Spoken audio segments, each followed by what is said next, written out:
They say there's no place like home sweet home, and the seniors of the Marquette women's basketball team cherish their final home game of their illustrious careers, grabbing their 5th victory against a ranked opponent this season, beating DePaul 60-53 on senior night.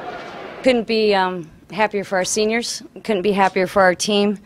We knew it was going to be a difficult game. I thought first half we played extremely well and focused, and the second half they made their run, and the difference was we just stayed very composed. And even we had our moments. I mean, you jumps out, you look at our turnovers. I thought we recovered well, and it was all about defense. And that's one of our strengths as a team, you know, making sure our hands are active, rebounding, you know, diving on, you know, getting back to our pride plays, diving on loose balls, you know, just not getting outworked. And, you know, tonight we just brought it. You know, this was a very emotional game for us 6 seniors, and, you know, I think we did a great job staying composed and staying focused, you know, with the game plan, with all our family being here. Marquette held DePaul to only 29% shooting from the field, while the Golden Eagles had 4 players in double digits.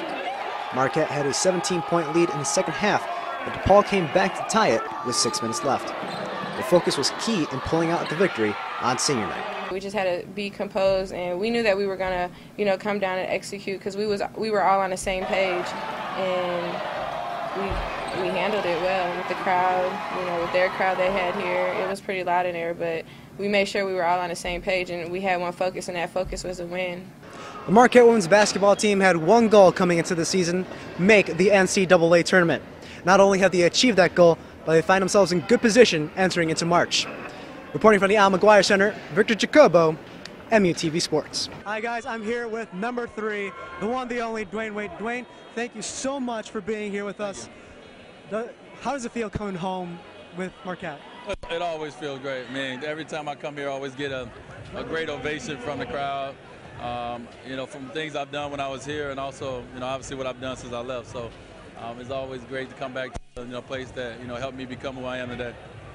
And what is your favorite part of the festivities? Is it the 3-point contest, the dunk contest? What do you look forward to the most? I mean, I look forward to the dunk contest. I mean, that's always fun to see young, athletic guys get up there and show out, you know, knowing that tomorrow and, you know, when they start practice is going to be serious work. So tonight is the last day of fun before the season really starts. So I look forward to just the enjoyment.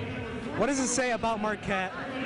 Because they such low expectations, and yet they exceed them every year. What does it say about Marquette players? Yeah. You talk about Wes Matthews, you talk about yourself, guys who really exceed those expectations. Yeah, man, guys that come to Marquette are tough guys. You got to be tough to, first of all, you got to be tough to be out here in this weather.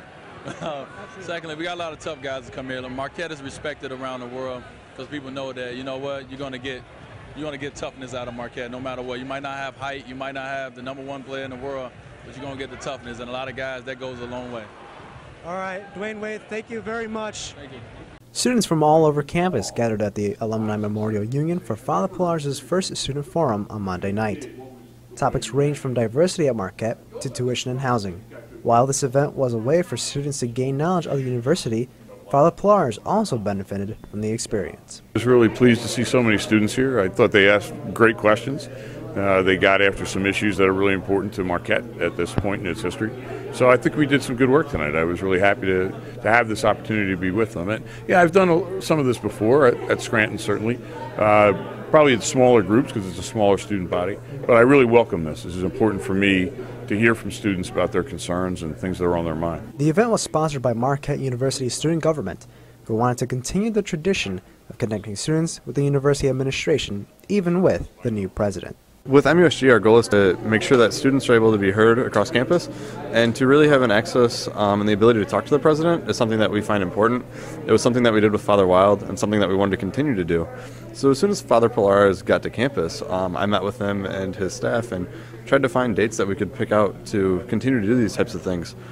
We find them important for students to ask questions and important for both Father Pilar's to understand what is important to the students. The overall message throughout the evening was that students were the priority of the university. It's critically important. I mean, you are the most important group on campus, right? You're the reason the rest of us are here.